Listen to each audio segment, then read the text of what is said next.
Quand Washington a poussé Ottawa au-delà du point de rupture, ce qui se joue aujourd'hui entre les deux capitales n'a plus rien d'un échange diplomatique classique. On assiste plutôt à une séparation nette, violente, aux effets coûteux et potentiellement explosifs sous les yeux du monde entier.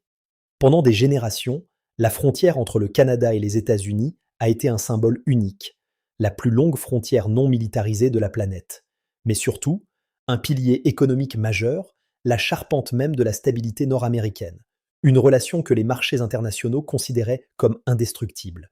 Jusqu'à ce matin, il y a quelques heures à peine, l'impensable s'est produit. Tout était prêt dans la roseraie. Les caméras, les pupitres, les stylos. Donald Trump s'apprêtait à célébrer ce qu'il croyait être un nouveau succès, un Canada contraint de plier sous la pression. Mais le second pupitre est resté vide. Mark Carney n'est pas venu. Aucun document signé, aucun contre-proposition, aucun jeu de scène. À la place, il est rentré à Ottawa et a publié une déclaration dont les effets pourraient se répercuter sur le prix de votre voiture, le contenu de votre réfrigérateur et l'avenir de millions d'emplois à travers le continent. Trump pensait tenir le Canada à la gorge. Il croyait disposer de tous les leviers. Carney n'a pas cédé. Et désormais, les conséquences se propagent plus vite que la Maison-Blanche ne peut les maîtriser. Ce qui s'est passé dépasse largement un simple désaccord commercial. Il ne s'agissait ni de quotas laitiers, ni de bois d'œuvre. C'était l'épreuve décisive de l'accord commercial nord-américain, celui qui encadre près de 683 milliards de dollars d'échanges chaque année. Celui qui fait tourner les usines automobiles du Michigan et de l'Ontario, alimente New York en énergie et remplit les rayons des supermarchés californiens.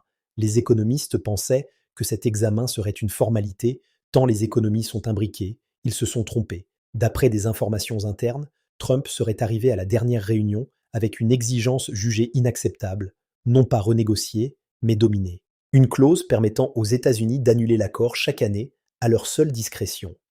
Un traité suspendu à une obéissance permanente. Un ultimatum déguisé en partenariat. Signer avant midi ou subir dès lundi une taxe généralisée de 31% sur toutes les exportations canadiennes. Trump raisonne en promoteur, les nations comme des prestataires, les alliances comme des contrats immobiliers. Il y a un gagnant, un perdant et celui qui se soumet. Mais Carney n'est pas un homme d'affaires. C'est un stratège, un ancien banquier central, habitué aux arènes où le pouvoir ne se mesure pas en slogan, mais en flux financiers, en chaîne logistique et en rapport de force économique.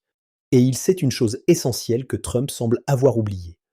On ne menace pas impunément le pays qui fournit votre énergie, soutient vos infrastructures industrielles et se trouve au cœur même de votre appareil productif.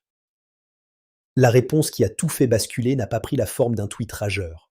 Elle s'est incarnée dans le silence. Carney a simplement réuni sa délégation et s'est retiré. Il a quitté la Maison-Blanche et, à 21 heures précises, Ottawa a transmis une notification laconique au département d'État américain. Message clair, sans détour, le Canada se retire officiellement du processus d'examen, l'accord ne sera pas reconduit. Le mécanisme qui maintenait l'Amérique du Nord soudée est en train de se disloquer sous nos yeux. Le choc visible à l'écran, c'est le moment exact où Washington comprend qu'elle est allée trop loin. L'allié le plus fiable vient de claquer la porte. Certains diront que ce n'est que du théâtre politique, qu'un compromis émergera d'ici quelques jours. Mais les faits racontent autre chose. Ce n'est pas une posture, c'est une cassure nette. 3 signaux le prouvent sans ambiguïté. Premièrement, le document confidentiel divulgué il y a 6 jours. L'équipe de Donald Trump y posait des exigences radicales. Accès intégral aux eaux arctiques canadiennes, démantèlement accéléré du système de gestion de l'offre laitière en moins de 2 mois et menace de sanctions pour sécurité nationale sur l'aluminium canadien via l'article 232. Ce n'était pas une négociation, c'était un acte de reddition exigé. Deuxièmement, la réaction des marchés financiers. Habituellement, dans un bras de fer commercial, le dollar canadien vacille et les capitaux se réfugient vers le billet vert. Cette fois, c'est l'inverse. La monnaie canadienne s'est renforcée. Les investisseurs ne misent pas sur Trump, ils parient contre lui. Ils interprètent la décision de Mark Carney comme un geste de solidité stratégique. Les marchés savent que le Canada a passé les dernières années à sécuriser des accords sur les minéraux critiques avec l'Allemagne, le Japon et la Corée du Sud. Le signal est limpide. Ottawa dispose d'alternatives. Les États-Unis, eux, apparaissent comme le partenaire imprévisible. Quand Wall Street fait davantage confiance à Ottawa qu'à Washington, c'est que l'équilibre mondial s'est inversé. Troisièmement, La frontière. Les premiers rapports en provenance du pont Ambassador, l'axe commercial le plus fréquenté du continent, sont sans équivoque. Ralentissement, contrôle renforcé, file de camions qui s'allongent. C'est le langage codé de la pression politique. Trump serre la vis immédiatement, espérant forcer un retour à la table. Mais le Canada ne cède pas à la panique. Il contourne. Les flux ferroviaires via Vancouver et Montréal sont redirigés en priorité vers l'Europe et l'Asie. Les ports réorganisent leurs routes. Cela ressemble moins à une réaction improvisée qu'à un plan préparé de longue date. Pendant que Trump tente de verrouiller une porte, Carney ouvre des fenêtres sur le reste du monde. Et c'est précisément ce qui inquiète Washington. Car si le Canada dispose d'un plan B, alors le levier que Trump croyait tenir n'a jamais réellement existé. Pourquoi maintenant? Pourquoi prendre un tel risque? Pourquoi Donald Trump accepterait-il de mettre en péril une relation commerciale de plus de 700 milliards de dollars qui a soutenu la prospérité nord-américaine pendant des décennies? La réponse tient en un mot: le contrôle. Trump raisonne selon un modèle dépassé. Il part du principe que la taille de l'économie américaine garantit toujours la victoire, que la douleur circule dans un seul sens. Imposer des droits de douane, c'est faire souffrir l'autre et engranger le gain. Mais le commerce moderne ne fonctionne plus comme un tableau de score. C'est une mécanique complexe, un réseau de chaînes d'approvisionnement si imbriquées que tirer sur un seul fil revient souvent à s'étrangler soi-même. L'industrie automobile en est l'exemple parfait. Une pièce traverse la frontière canado-américaine plusieurs fois avant qu'un véhicule ne sorte de la chaîne d'assemblage. Moteur, transmission, électronique, structure en aluminium. Tout circule dans une synchronisation qui repose sur la fluidité et la confiance. Ralentir la frontière, même légèrement, ne pénalise pas seulement le Canada. Cela stoppe des chaînes de montage en Ohio, au Tennessee, au Kentucky. C'est pour cette raison que, à l'heure actuelle, les dirigeants de Détroit multiplient les appels vers la Maison-Blanche. Leur avertissement est clair. Si cette rupture dure ne serait-ce qu'une semaine, des dizaines de milliers de travailleurs américains risquent le chômage technique. Les usines ne se réorganisent pas du jour au lendemain. Elles s'arrêtent. Trump pense sanctionner Carney. En réalité, il actionne un levier directement relié à sa propre économie. Et désormais, il est coincé. Reculer donnerait l'image d'une faiblesse, celle d'un bluff dévoilé. Insister et durcir encore la frontière pourrait déclencher une onde de choc touchant l'industrie, l'agriculture et l'énergie. Cela transparaît déjà dans sa communication. Il y a à peine une heure, Trump a tweeté: « Le Canada nous traite très mal, de manière très injuste. » Un message bref, mais révélateur d'un pouvoir qui réalise, peut-être trop tard, que la partie ne se joue plus selon ses règles.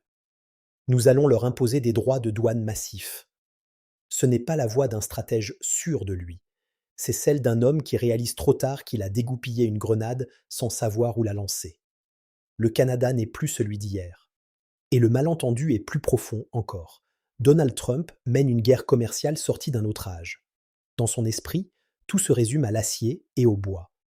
Il ignore que l'enjeu réel, aujourd'hui, s'appelle énergie, minéraux critiques et infrastructures vitales. Le Canada fournit plus de la moitié du pétrole importé par les États-Unis, notamment du brut lourd, précisément celui pour lequel les raffineries américaines ont été conçues. Si Ottawa décidait de restreindre ces flux ou d'imposer des taxes à l'exportation, les prix à la pompe exploseraient quasi instantanément en Pennsylvanie, au Wisconsin et au Michigan. Le slogan America First perd tout son sens quand le carburant devient une sanction infligée aux électeurs eux-mêmes. Mark Carney le sait parfaitement. Et c'est là que le contraste frappe. Si Justin Trudeau était encore aux commandes, la réponse aurait peut-être pris la forme de discours lyriques ont l'amitié historique, de rappels à la mémoire commune, de gestes diplomatiques empreints d'émotion. Carney n'opère pas sur ce registre. Ancien banquier central, ex-dirigeant de la Banque du Canada et de la Banque d'Angleterre, il voit le pouvoir comme un ensemble de systèmes imbériques, pas comme une scène politique. Il ne hausse pas le ton, il fait ses calculs. Ce qu'il met en œuvre aujourd'hui porte un nom chez les spécialistes, le découplage stratégique, l'idée qu'un pays ne peut plus rester dépendant d'un partenaire devenu instable. Carney savait que ce moment finirait par arriver. Il savait que Trump tenterait un jour de transformer le commerce en arme. Alors, dans l'ombre, le Canada a préparé le terrain. Accord de sécurisation des minéraux critiques avec l'Europe, partenariat énergétique de long terme avec le Japon, route commerciale renforcée vers l'Indo-Pacifique. Le Canada ne se positionne plus comme un simple fournisseur des États-Unis, mais comme une puissance mondiale des ressources, uranium, potasse, terres rares, eau douce, le monde en a besoin. Le Canada les possède. Les États-Unis en dépendent. En s'éloignant de l'ultimatum de Trump, Carney adresse un message limpide aux marchés mondiaux.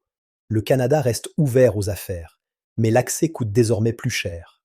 Trump méprise les alliances, les cadres multilatéraux et le droit international.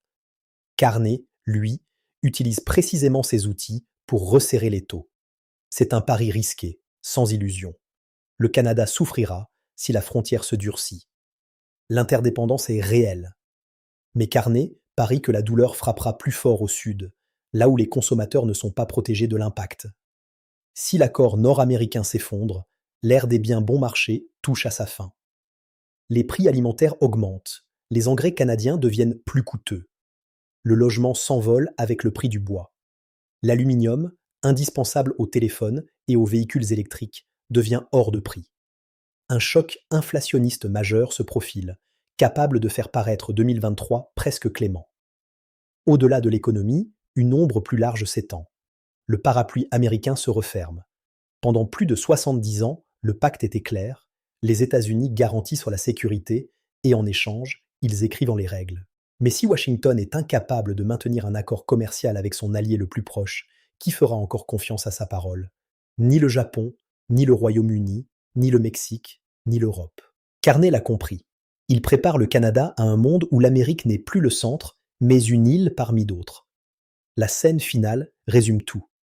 Alors qu'il quittait la Maison-Blanche, un journaliste de Fox News lui lança « Monsieur le Premier ministre, craignez-vous la colère du président ?» Carney s'est arrêté. Aucun sourire, aucune colère. Juste une phrase, calme et tranchante. On ne peut pas taxer la gravité et on ne peut pas sanctionner la géographie. Nous ne partons nulle part, mais nous ne recevons plus d'ordre. Puis, il est monté dans la voiture. Voilà la différence. L'un cherche les applaudissements, l'autre sait qu'il tient la carte. Et maintenant, 3 chemins se dessinent. Aucun n'est confortable. Scénario 1, le refroidissement. Le plus optimiste. Wall Street panique, Trump rappelle Carney, les conseillers s'affolent, les lobbies d'affaires submergent Washington. Une prolongation temporaire est signée. Trump clame la victoire. Carney rentre chez lui en sachant qu'il n'a pas cédé. Scénario 2, la guerre commerciale. Trump va au bout de sa logique. Tarifs généralisés dès lundi. Le Canada riposte avec précision, pas à l'aveugle. Bourbon, Harley-Davidson, agrumes de Floride, industrie clé des États pivots. La douleur devient politique. Les marchés chutent, les usines ralentissent. Une épreuve d'endurance commence. Et Carney semble bâti pour attendre. Scénario 3, la rupture totale, le cauchemar. Urgence nationale, pouvoir exceptionnel, gel d'actifs. En réponse, le Canada redirige son énergie, restreint les minéraux critiques, accélère ses corridors vers l'Europe et l'Asie. L'accord est dissous. L'Amérique du Nord se scinde en 2 blocs rivaux.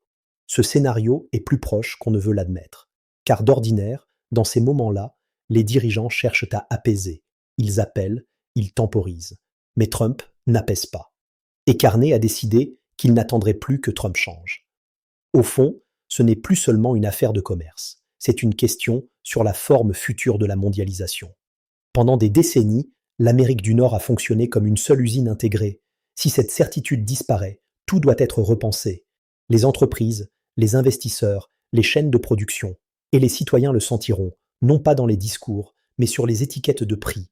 Une voiture plus chère, une maison plus chère, un panier plus lourd,